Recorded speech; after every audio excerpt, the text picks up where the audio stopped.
Hello everyone, welcome to Bodhganga academy past year questions. तो आज हम लोग डिस्कस करने वाले हैं past year question based on Indian history. History जो है, चाहे वो एंशिएंट, मेडिवल, मॉडर्न हो, Indian history is one of the most important parts of all competitive exam. तो आज के लेक्चर में हम लोग डिस्कस करेंगे एंशिएंट और मेडिवल के कुछ इंपॉर्टेंट क्वेश्चन जो कि मैंने ग्रुप 1 एग्जामिनेशन से पिक किए हैं और उनको मैं डिस्कस करूंगा। ठीक है, तो चलिए स्टार्ट करते हैं। हर एक क्वेश्चन को बहुत ध्यान से देखिएगा क्योंकि काफी कॉन्सेप्ट उसमें साथ के साथ एक्सप्लेन भी और रिवाइज भी होंगे। तो देखिए, पहला क्वेश्चन जो है, this belongs to late Harappan culture. तो कहते हैं consider the following on the late Harappan culture. The late Harappan culture are primary chalcolithic in which stones tools of stone and copper are used. तो पहला क्वेश्चन ये कह रहे हैं, पहली स्टेटमेंट है कि जो लेट हड़प्पन कल्चर है वो ज्यादातर चाल्कोलिथिक है, मतलब जो टूल्स है वो स्टोन और कॉपर के यूज होते थे। They do not show metal object requiring complicated casting. Second statement कहती है कि वो उसके अंदर कोई ऐसे मेटल ऑब्जेक्ट नहीं मिलते जिसमें कॉम्प्लिकेटेड कास्टिंग, जो कॉम्प्लिकेटेड तरीके से बनते थे। And third is the chalcolithic people in the later Harappan phase. आपको पता है हड़प्पन की अलग अलग फेजेस थी, तो जो चाल्कोलिथिक लेटर हड़प्पन फेज में थे वो विलेजेस में रहते थे। ठीक है, and last is in the late Harappan phase at Bhagwanpur and Haryana burnt bricks were not found. तो हमारे को बताना है which of the following statement है करेक्ट। तो चलिए एक एक करके एनालाइज करते हैं और डिसाइड करते हैं कौन सी जो स्टेटमेंट है करेक्ट नहीं है। तो मैं पहले की बात करूं तो लेट हड़प्पन कल्चर जो था उसमें ज्यादातर जो टूल्स थे वो आपके स्टोन और कॉपर के यूज होते थे, क्योंकि आयरन जो था वो बाद में इंट्रोड्यूस हुआ था आयरन एज में, और गोल्ड और ब्रोंज तो ये सब चीजें बाद में हुई थी। Stone and copper it is a correct answer. ठीक है, तो ये वाली जो स्टेटमेंट है ये हमारी सही है। नेक्स्ट ये कहते हैं late Harappan culture do not show metal object requiring complicated casting. ठीक है, अब इसमें एक बात ये है कि देखिए जो यहाँ पे ऑब्जेक्ट जो होते थे, ठीक है, वो बहुत सिंपल उससे होते थे, उसमें कोई बहुत ज्यादा जो टेक्नोलॉजिकल वो था लेट हड़प्पन फेज में वो गिर गया था। उस टाइम पे ज्यादातर क्या कहते हैं जो सिंपल उस तरह के होते थे ऑब्जेक्ट जो कि सिंपल तरीके से बन जाए वही वाले होते थे। तो ये भी जो स्टेटमेंट है सही है।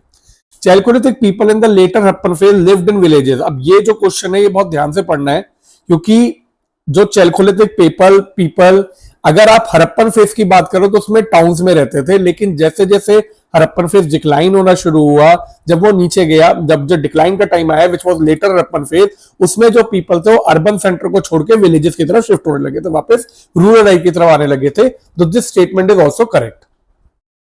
In the late Harappan phase at Bhagwanpur and Haryana burned bricks were not found. ये स्टेटमेंट जो है अगर आप ध्यान से देखें तो भगवानपुरा हरियाणा में एक इंपॉर्टेंट साइट है जहां पे आपके कुछ urban features later Harappan age में भी कॉन्टिन्यूड था, बर्न्ड ब्रिक्स मिली थी। तो दिस स्टेटमेंट इज रॉन्ग।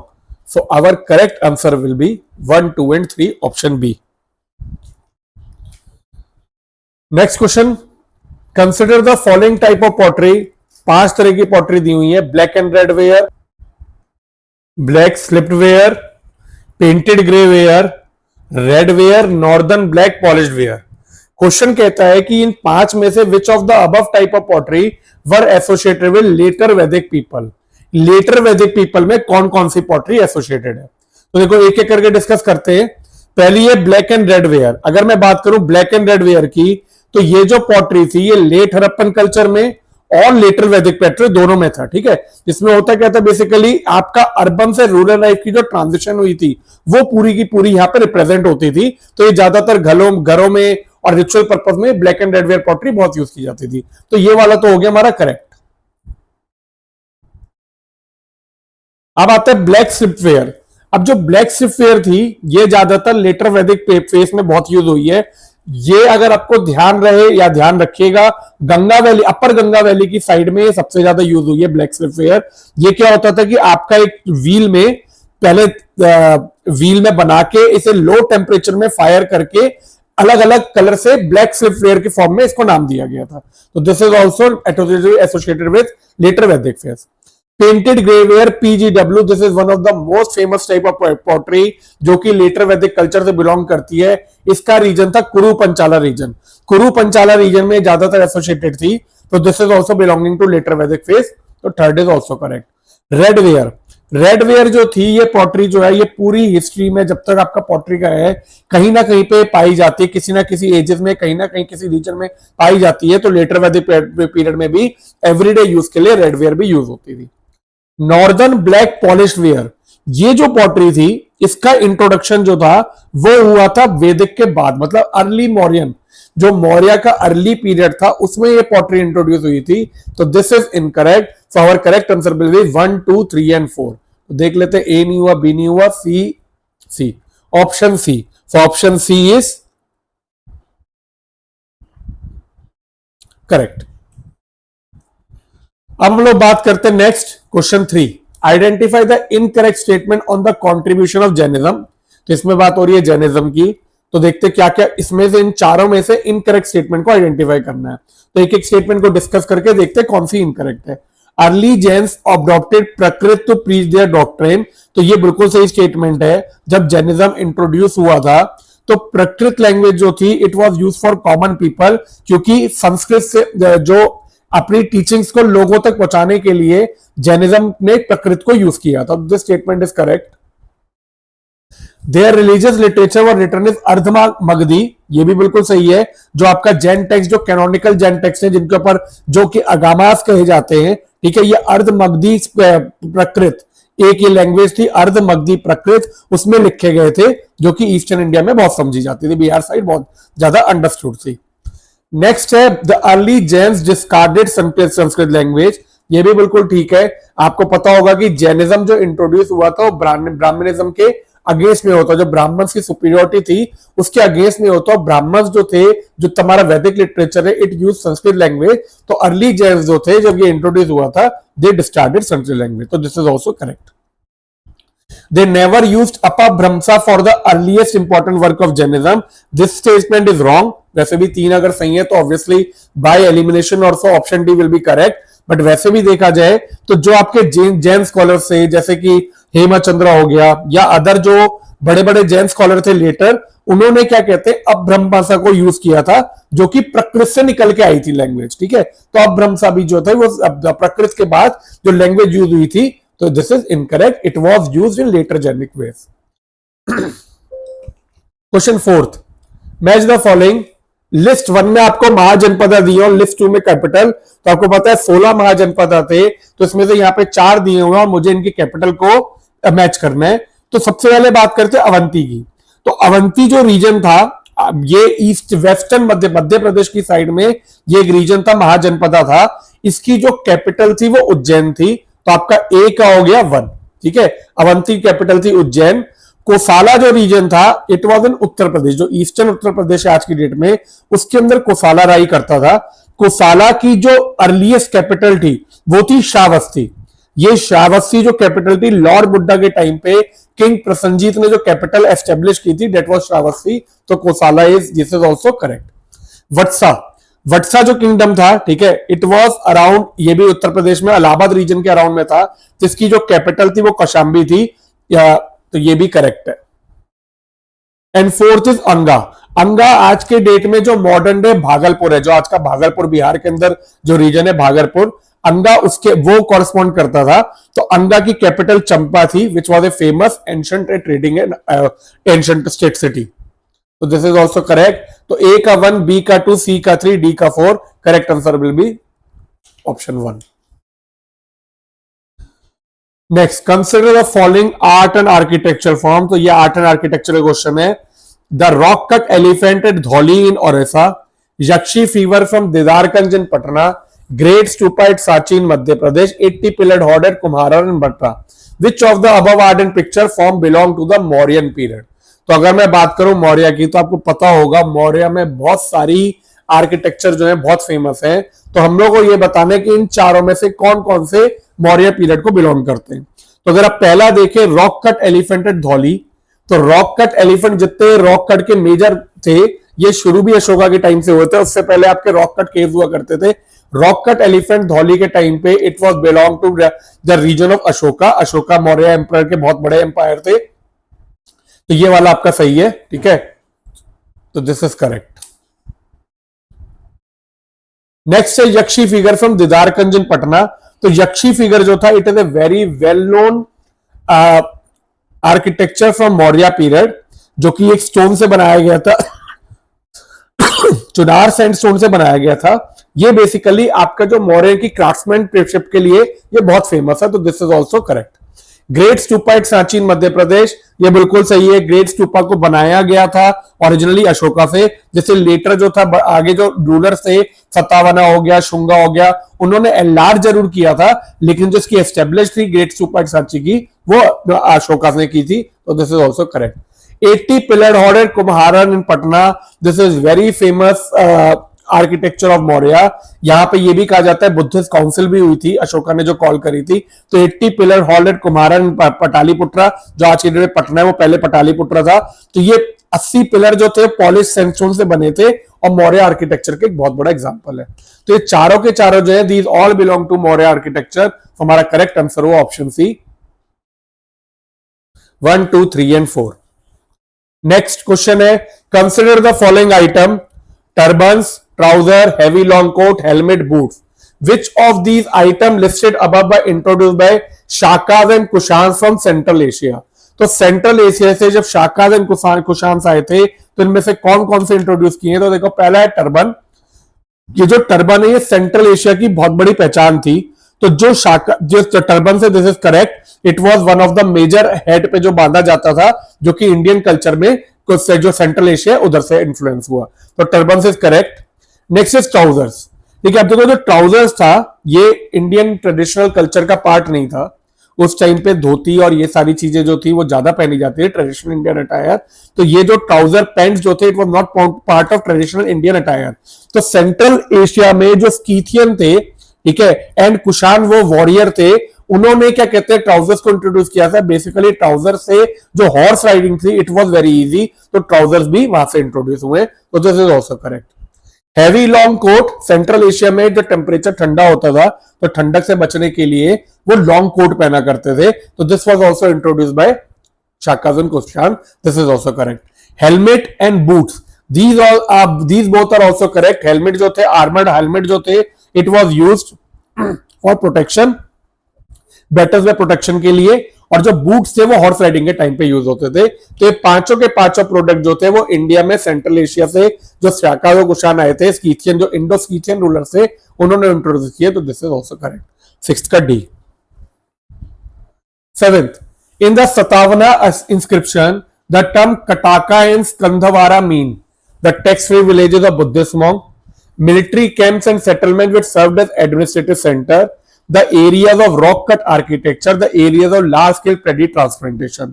तो देखिए इसका करेक्ट आंसर है आपका option B, military camp and settlement which served as administrative centre. इसका मैं बैकग्राउंड बता देता हूं। देखो जो कटाका और स्कंदकारा थे, ये सतावना इंस्क्रिप्शन में बहुत बार अपेयर हुए हैं। इनका बेसिकली मीनिंग क्या होता था? Temporary military camp. कहीं पे अगर आप कोई सतावना रूलर टेम्परेरी मिलिट्री कैंप लगाता था या मोबाइल एडमिनिस्ट्रेटिव यूनिट एक रीजन से दूसरे रीजन में एडमिनिस्ट्रेट करने के लिए वहां पे जब जाते थे, तो वहां पे कंट्रोल करने के लिए जो टेम्परेरी मिलिट्री कैंप और एडमिनिस्ट्रेटिव यूनिट लगती थी उसको कटाका और स्कंधवारा कहा जाता था। ठीक है, kataka was for temporary military camp और स्कंधवारा जो था that was for administrative centre. तो ये एक तरह से सेमी परमानेंट सेंटर होते थे, परमानेंट नहीं होते थे, जो कि विथ रूलर जहां पे मोबाइल सेंटर होते थे, तो ये एस्टेब्लिश किए जाते थे। तो सेवेंथ का है बी। नेक्स्ट क्वेश्चन है eighth, consider the following statement, during the reign of Chandragupta one Sakas were defeated. तो Chandragupta one he was the founder of Gupta empire, जिसमें बहुत ज्यादा मिलिट्री कॉन्केस्ट नहीं हुए थे, खाली ये कहा जाता है कि फाउंडेड दिस एम्पायर, और उसने क्या कहते हैं शादी करके लिच्छवी से की बेटी से शादी करके बाद एक्सपेंड किया था थोड़ा बहुत, बट कोई साकाज को डिफीट चंद्रगुप्ता वन ने नहीं, चंद्रगुप्ता टू ने किया था। तो ये स्टेटमेंट जो है Chandragupta two, who is widely known as Vikramaditya, उन्होंने डिफीट किया था। तो ये स्टेटमेंट इनकरेक्ट है। Samudragupta south India conquest did not lead to any permanent annexation. तो देखो समुद्रगुप्ता ने जो साउथ इंडिया में जब कॉन्क्वेस्ट किया था तो he followed a policy called Digvijay. Digvijay basically क्या पॉलिसी है कि वो साउथ इंडिया में अपनी स्ट्रेंथ को दिखाने के लिए अटैक करता था, लेकिन जब उनको हरा देता था तो वो क्या करता था, उनको अनेक्स नहीं करता था, बल्कि वहां के रूलर्स को एस्टेब्लिश करके, ठीक है, उनसे ट्रिब्यूट लिया करता था। तो एक तरह से क्या इसने कोई परमानेंट अनेक्सेशन की जगह उन रूलर्स को एक तरह से अपने नीचे अधीन कर लेता था और उनसे ट्रिब्यूट लिया करता। तो this statement is correct, permanent annexation कोई नहीं हुई थी। तो which of the following are correct? तो we will say option B, statement 2 only. Next है इन द संगम लिटरेचर वेलारार्स वर। जो संगम लिटरेचर में वेलार्स से वो कौन थे? तो वेलार्स नाम अगर आपने संगम लिटरेचर पढ़ा है तो आपने बहुत बार सुना होगा। वेलार्स बेसिकली क्या था? आपका एक जो आप कह लो अमीर किसान, एग्रेरियन क्लास में जो अमीर के इंसान थे, जो कि एक तरह से वेल्दी लैंड ओनर से, उनके लिए यह टर्म यूज की जाती थी। एक तरह से फोर्थ क्लास माना जाता था इनको। तो देयर सोशल जो स्टेटस था वो क्या था? नॉन ब्राह्मण कास्ट जो थे उसमें अच्छा माना। जैसे ब्राह्मण का तो टॉप मोस्ट था ही, लेकिन नॉन ब्राह्मण कास्ट के अलावा इनका स्टेटस भी ऊपर माना जाता था। तो they were like elite of Tamil society. तो आपका करेक्ट आंसर है agriculture labourer who also work with animal skins. This is correct. तो ऑप्शन सी या नो, ऑप्शन सी नहीं हुआ। इसके पहले rich peasant who form the fourth caste, तो एग्रीकल्चर लेबरर नहीं, ये गलत है। ऑप्शन बी, सी बी है। तो 9th का हो गया बी। अब नेक्स्ट चलते हैं हम लोग क्वेश्चन 10 पे। क्वेश्चन 10 में दिया है पल्लवा रूलर्स और पॉलिटिकल इवेंट के बारे में। तो पहला रूलर दिया है शिवास्कंदा वर्मन। अब ये जो रूलर था, ही was the earliest Pallava ruler जिन्होंने रूल किया था। तो अब ये कह रहे हैं कि इसमें कौन सा पॉलिटिकल इवेंट उससे रिलेटेड है? Samudragupta invasion, Kanchi came under Pallavas, defeated by Vikramaditya, defeat of Pulakeshin 2। तो correct answer is Kanchi came under Pallava. इनके रूल में आपका कांची जो था वो पल्लवा के कंट्रोल में आया था। तो दिस इज ऑप्शन 2। नेक्स्ट है विष्णु गोपा। विष्णु गोपा जो था वो पल्लवा रूलर थे, कांची के टाइम पे जो रूल करते थे वो ही was defeated by Samudragupta. Samudragupta के इन्वेजन से जब सदर्न कैंपेन में जैसा कि अलाहाबाद पिलर में लिखा गया है, समुद्रगुप्ता इन्वेजन के टाइम पे विष्णु गोपा पल्लवा रूलर थे और he was defeated by Samudragupta. तो इसका ऑप्शन हुआ आपका समुद्रगुप्ता मिशन, ऑप्शन 1। नरसिम्हा वर्मन जो थे, he was the ruler who defeated Pulakeshin, और वटापी सिटी जो थी उस टाइम पे, जो कि बदामी के पास थी, उसको इन्होंने डिस्ट्रॉय किया था। तो इसका ऑप्शन हो गया 4। तो नंदी वर्मन का ऑप्शन ऑटोमेटिकली ये वाला हो गया। ठीक है, तो अब आप देख लेते हैं ए का 2। तो ऑप्शन मेरे को खाली एक ही दिख रहा है, ऑप्शन बी। तो हर को मैच करने की जरूरत नहीं है, मैंने तो सारे मैच कराए हैं, लेकिन अगर आप एक को मैच कर देते इन चारों में से, जैसे ए से, तो आपका ये करेक्ट हो जाता 10th का बी। अब देखिए 11th क्वेश्चन में कह रहे हैं which of the following is wrongly match with respect to Rashtrakutas. तो पहले बात करते हैं अमोघ वर्षा की। तो जो अमोघ वर्षा थे, इसका दिया हुआ the first Kannada book writer. तो अगर अमोघ वर्षा के बारे में आप लोगों ने पढ़ा है तो आप जानते होंगे इनका दूसरा नाम नृपतुंगा था। ही वॉज इंडीड बहुत बड़े कन्नड़ स्कॉलर थे, जिन्होंने कन्नड़ की एक बहुत बड़ी बुक लिखी थी जिसका नाम था कविराज मार्गा। ठीक है, तो ये जो स्टेटमेंट है दिस इज करेक्ट। इन्होंने कन्नड़ बुक लिखी थी जिसका नाम था कविराज मार्गा। नेक्स्ट है दंती दुर्गा। दंती दुर्गा जो थे, he was the founder Rashtrakuta empire, जिन्होंने चालुक्य व बदामी को ओवरथ्रो करके राजकोता किंगडम की स्थापना करी थी, फाउंड किया था। तो Danti Durga is also correct. Third is Vallabha Raja, the contemporary of Al Masudi. तो जिस टाइम पे अल मसूदी जो स्कॉलर थे वो इंडिया आए थे, वल्लभ राजा वॉज राजकोता एम्पायर। तो this is also correct. So by default option D हुआ। पर देख लेते क्या है, Krishna 3 the famous rock temple of Shiva at Ellora. तो कृष्णा 3 ने क्या फेमस रॉक टेम्पल और शिवा एट एलोरा बनाया था? ये गलत है। जो फेमस रॉक टेम्पल था वो कृष्णा 1 ने बनाया था, कृष्णा 3 ने नहीं बनाया था। तो this is wrong. So option D is the correct answer. Correct answer मतलब ये इनकरेक्ट स्टेटमेंट जो है वो हमने आइडेंटिफाई की। नेक्स्ट है identify the incorrect statement regarding the Cholas. अब ये चोलास के ऊपर क्वेश्चन है। ठीक है, तो चोलास के इनकरेक्ट स्टेटमेंट, पहला, the Chola empire was founded by Parantaka 1। Parantaka 1 took the title Madurai Kondan. Raja 1 conquered the Maldives island. Rajendra 1 built Gangaikonda Cholapuram. तो देखिए, Chola empire was founded by Parantaka 1, this is wrong statement, क्योंकि ये जो चोला एम्पायर था it was founded by Vijayalaya Chola. ठीक है, जिसने तंजौर को कैप्चर करके अब फिर चोला एम्पायर को फाइंड किया था एंड एस्टेब्लिश चोला एम्पायर। तो प्रतंका 1 जो थे वो उनके ग्रैंडसन थे जिसने एक्सपेंड किया था, पर चोला एम्पायर को फाइंड नहीं किया था। तो दिस इज इनकरेक्ट। एक बार और स्टेटमेंट भी देख लेते हैं, वैसे तुमने आइडेंटिफाई कर ली। Parantaka one took the title Madurai Kondam, ये सही सही बात है, मदुराई को जीतने के बाद इन्होंने टाइटल लिया था Madurai Kondam. Raja Raja one conquer the Maldives island, तो जो राजा राजा वन थे इन्होंने ओवरसीज इंडिया के बाहर जाके चोला एम्पायर को एक्सटेंड किया था, this is also correct. Rajendra one built Gangai Konda Cholapuram, this is also correct, he built it after Ganga region में जीतने के बाद इन्होंने ये बिल्ट किया था, तो दिस इज ऑल्सो करेक्ट। तो हमारा आंसर हो गया ए। नेक्स्ट आते हैं क्वेश्चन 13 पे, Quwwat ul Islam mosque in Delhi was built by, ये मॉस्क किसने बनाया था? कुव्वत उल इस्लाम मॉस्क। तो कुव्वत उल इस्लाम मॉस्क जो है ये बहुत पुराना मॉस्क है इंडिया में, जो कि दिल्ली में कुतुब मीनार के पास लाई करता है, ठीक है। इसको अगर मैं बात करूं तो ये बेसिकली बनाया क्यों गया था? ये बनाया गया था जब आपकी डायनेस्टी ये एस्टेब्लिश हुई थी, मामलुक जो स्लेव डायनेस्टी इंडिया में जब दिल्ली सल्तनत का एस्टेब्लिशमेंट हुआ था, तब ये जो मॉस्क बनाया गया था, इसमें 27 हिंदू और जैन टेंपल को तोड़ के इस मॉस्क को बनाया गया था। और किसने बनाया था? करेक्ट आंसर है कुतुबुद्दीन ऐबक। कुतुबुद्दीन ऐबक ने 1193, ठीक है, 1193 में इस मॉस्क को बनाया था। तो करेक्ट आंसर है इल्तुतमिश ने, इन सब ने इन मॉस्क को एक्सपेंड किया, लेकिन जो फाउंडेशन स्टोन था वो आपका इन्होंने रखा था। तो करेक्ट आंसर है option B. 14th, the Persian traveller Abdul Razzaq visit Vijayanagar in the reign of Harihara Devaraya, Devaraya to, Krishna देवराया टू। तो अब्दुल रज़ाक जो थे वो एक पर्शियन ट्रेवलर थे, ठीक है, जिसने जो एक तरह से विजयनगर एम्पायर को 1443 में आए थे, ठीक है।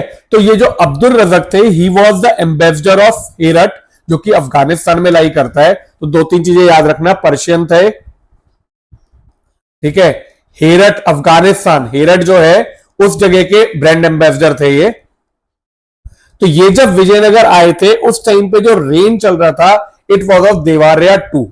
तो this is correct answer option C.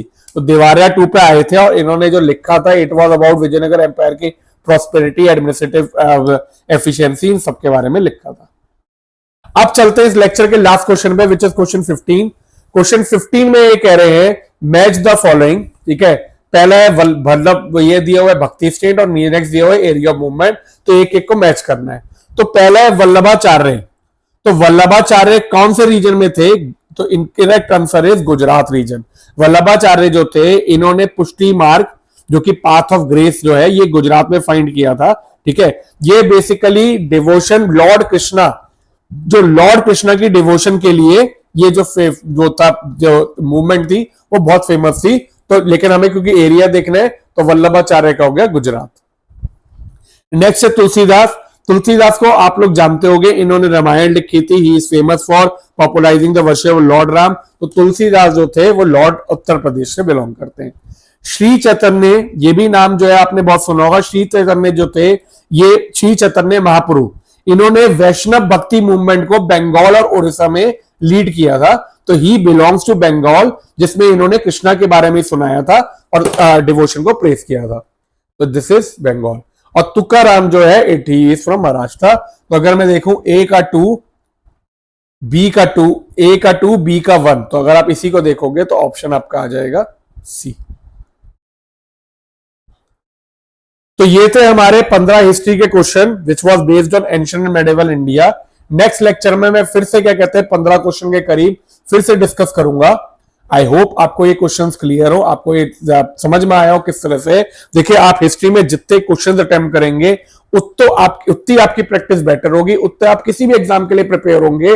तो not depending on exam but depending on your syllabus, these questions are very important. अगर आपको ये लेक्चर अच्छा लगा हो तो प्लीज लेक्चर को लाइक जरूर करिएगा, कमेंट में बताइएगा आप और किसके क्वेश्चन चाहते हैं। मिलते हैं अगले लेक्चर में, तब तक के लिए चैनल को सब्सक्राइब करिए और रेगुलर अपडेट्स पाते रहिए।